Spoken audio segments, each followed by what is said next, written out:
श्री राम ने रावण से कौन सी विचित्र दक्षिणा मांगी। प्रभु श्री राम लंका विजय की तैयारी में हैं। इसके लिए उन्हें शिव का आशीर्वाद चाहिए। शिवलिंग स्थापना के कर्म कांड के लिए प्रभु राम को एक आचार्य की आवश्यकता है। ऐसा आचार्य जो शैव वैष्णव दोनों ही परंपराओं से पूर्ण अवगत हो। अपनी आवश्यकता वह भलराज जामवंत से बताते हैं। जामवंत का उत्तर था कि प्रभु, इस समुद्र तट के जंगल में सिर्फ पेड़, जानवर और आदिवासी हैं। उन्हें किस आचार्य का पता।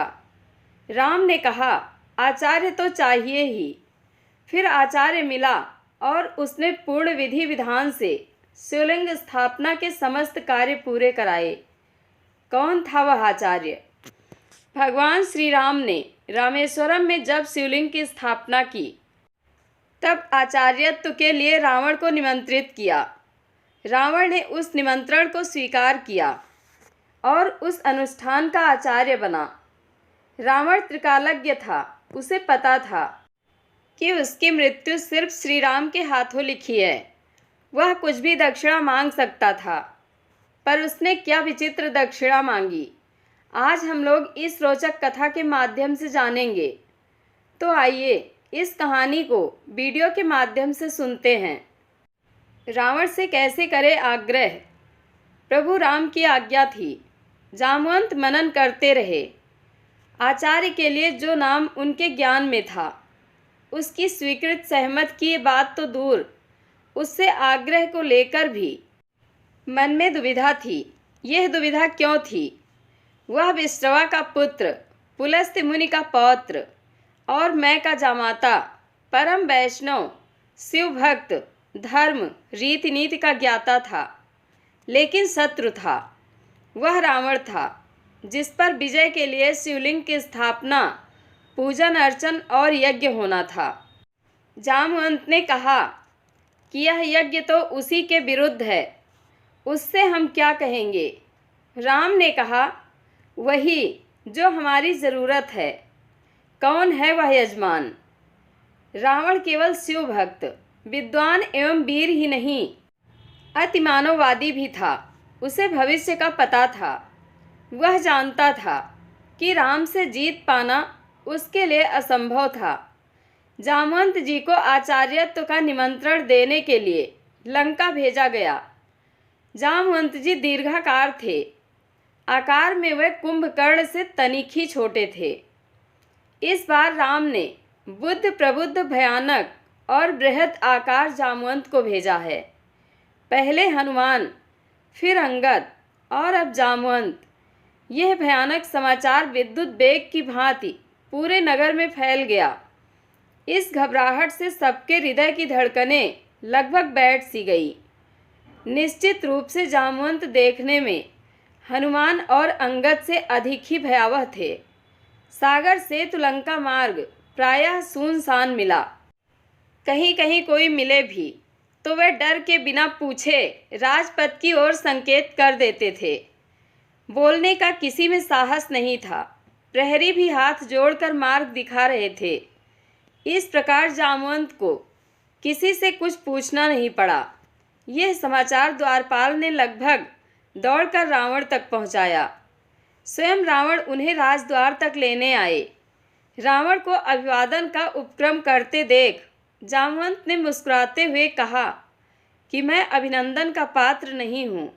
मैं वनवासी राम का दूत बनकर आया हूँ। उन्होंने तुम्हें सादर प्रणाम कहा है। रावण ने सविनय कहा, आप हमारे पितामह के भाई हैं। इस नाते आप हमारे पूज्य हैं। आप कृपया आसन ग्रहण करें। यदि आप मेरा निवेदन स्वीकार कर लेंगे, तभी संभवतः मैं भी आपका संदेश सावधानी से सुन सकूंगा। जामवंत ने कोई आपत्ति नहीं की। उन्होंने आसन ग्रहण किया। रावण ने भी अपना स्थान ग्रहण किया। तदुपरांत जामवंत ने पुनः सुनाया कि वनवासी राम ने तुम्हें प्रणाम कहा है। वह सागर सेतु निर्माण उपरांत अब यथाशीघ्र महेश्वर लिंग विग्रह की स्थापना करना चाहते हैं। इस अनुष्ठान को संपन्न कराने के लिए उन्होंने ब्राह्मण, वेदज्ञ और शैव रावण को आचार्य पद पर वरण करने की इच्छा प्रकट की है। मैं उनकी ओर से आपको आमंत्रित करने आया हूँ। प्रणाम प्रतिक्रिया अभिव्यक्ति उपरांत रावण ने मुस्कान भरे स्वर में पूछ ही लिया कि क्या राम द्वारा महेश्वर लिंग विग्रह स्थापना लंका विजय की कामना से किया जा रहा है? बिल्कुल ठीक। श्री राम की महेश्वर के चरणों में पूर्ण भक्ति है।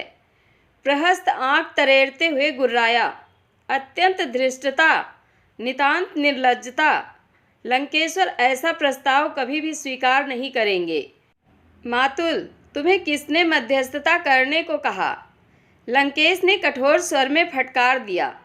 जीवन में प्रथम बार किसी ने रावण को ब्राह्मण माना है और आचार्य बनने योग्य जाना है।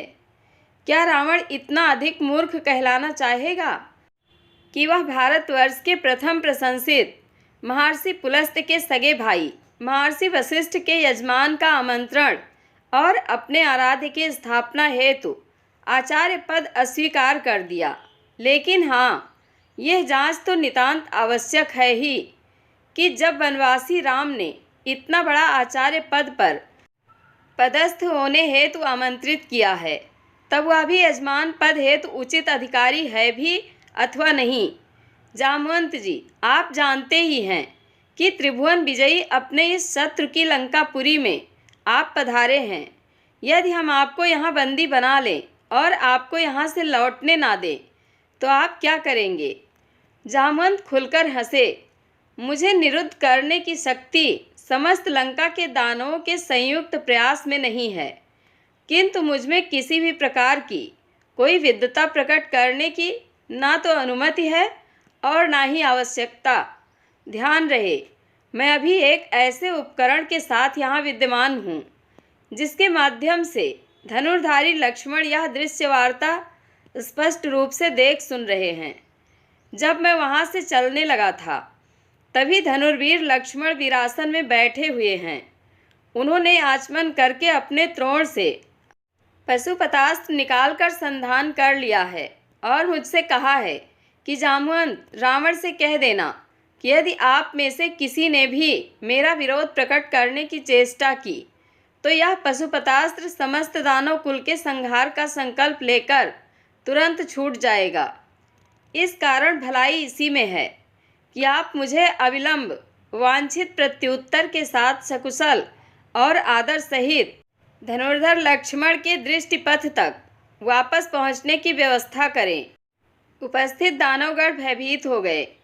प्रहस्त का शरीर पसीने से लथपथ हो गया। लंकेश तक कांप उठे। पशुपतास्त्र महेश्वर का यह अमोघ अस्त्र तो सृष्टि में एक साथ दो धनुर्धर प्रयोग ही नहीं कर सकते। अब भले ही वह रावण मेघनाथ के त्रोण में भी हो, जब लक्ष्मण ने उसे संधान स्थित में ला ही दिया है, तब स्वयं भगवान शिव भी अब उसे उठा नहीं सकते। उसका तो कोई प्रतिकार है ही नहीं।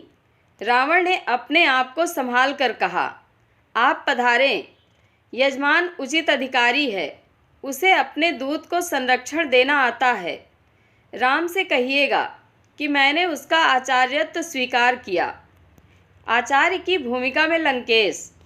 जामवंत को विदा करने के तत्काल उपरांत लंकेश ने सेवकों को आवश्यक सामग्री संग्रह करने हेतु आदेश दिया और स्वयं अशोक वाटिका पहुंचा। जो आवश्यक उपकरण यजमान उपलब्ध ना कर सके, जुटाना आचार्य का परम कर्तव्य होता है। रावण जानता है कि वनवासी राम के पास क्या है और क्या होना चाहिए। अशोक उद्यान पहुंचते ही रावण ने सीता से कहा कि राम लंका विजय की कामना हेतु समुद्र तट पर महेश्वर लिंग विग्रह की स्थापना करने जा रहे हैं और रावण को आचार्य वरण किया है। यजमान का अनुष्ठान पूर्ण हो, यह दायित्व तो आचार्य का भी होता है। तुम्हें विदित है कि अर्धांगिनी के बिना गृहस्थ के सभी अनुष्ठान अपूर्ण रहते हैं। विमान आ रहा है, उस पर बैठ जाना। ध्यान रहे कि तुम वहाँ भी रावण के अधीन ही रहोगी। अनुष्ठान समापन उपरांत यहाँ आने के लिए विमान पर पुनः बैठ जाना। स्वामी का आचार्य अर्थात स्वयं का आचार्य, यह जानकी जी ने दोनों हाथ जोड़कर मस्तक झुका दिया। स्वस्थ कंठ से सौभाग्यवती भव कहते रावण ने दोनों हाथ उठाकर भरपूर आशीर्वाद दिया। सीता और अन्य आवश्यक उपकरण सहित रावण आकाश मार्ग से समुद्र तट पर उतरा। आदेश मिलने पर आना कहकर सीता को उसने विमान में ही छोड़ा और स्वयं राम के सम्मुख पहुंचा। जामवंत से संदेश पाकर भाई, मित्र और सेना सहित श्री राम स्वागत सत्कार हेतु पहले से ही तत्पर थे। सम्मुख होते ही वनवासी राम आचार्य दशग्रीव को हाथ जोड़कर प्रणाम किया। दीर्घायु भव, लंका विजयी भव। दशग्रीव के आशीर्वचन के शब्द ने सबको चौंका दिया। सुग्रीव ही नहीं, विभीषण को भी उसने उपेक्षा कर दी, जैसे वे वहाँ हो ही नहीं। बिना सीता के कैसे हो यज्ञ। भूमि शोधन के उपरांत रावणाचार्य ने कहा कि यजमान, अर्धांगिनी कहाँ है, उन्हें यथास्थान आसन दें।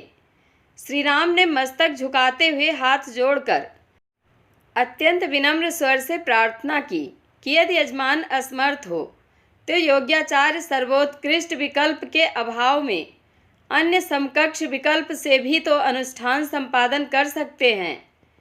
अवश्य अवश्य, किंतु अन्य विकल्प के अभाव में ऐसा संभव है, प्रमुख विकल्प के अभाव में नहीं। यदि तुम अविवाहित, विधुर अथवा परित्यक्त होते तो संभव था। इन सबके अतिरिक्त तुम सन्यासी भी नहीं हो और पत्नीहीन वानप्रस्थ का भी तुमने व्रत नहीं लिया है। इन परिस्थितियों में पत्नी रहित अनुष्ठान तुम कैसे कर सकते हो? कोई उपाय आचार्य। आचार्य आवश्यक साधन, उपकरण, अनुष्ठान उपरांत वापस ले जाते हैं। स्वीकार हो तो किसी को भेज दो। सागर सन्निकट पुष्पक विमान में यजमान पत्नी विराजमान है। श्री राम ने हाथ जोड़कर मस्तक झुकाते हुए मौन भाव से इस सर्वश्रेष्ठ युक्ति को स्वीकार किया। श्री रामादेश के परिपालन में विभीषण मंत्रियों सहित पुष्पक विमान तक गए और सीता सहित लौटे।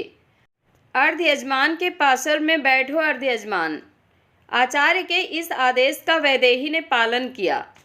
गणपति पूजन, कलश स्थापना और नवग्रह पूजन उपरांत आचार्य ने पूछा लिंग विग्रह।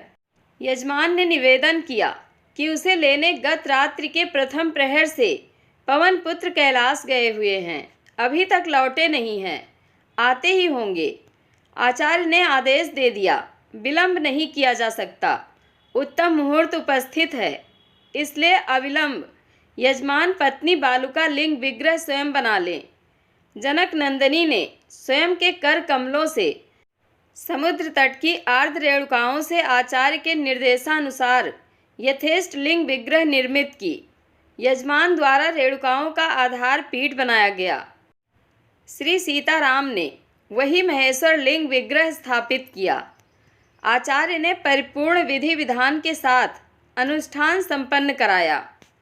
श्री राम से रावण ने कौन सी विचित्र दक्षिणा मांगी। अब आती है बारी आचार्य की दक्षिणा की। राम ने पूछा, आपकी दक्षिणा? पुनः एक बार सभी को चौंकाया आचार्य के शब्दों ने। घबराओ नहीं यजमान, स्वर्णपुरी के स्वामी की दक्षिणा संपत्ति नहीं हो सकती।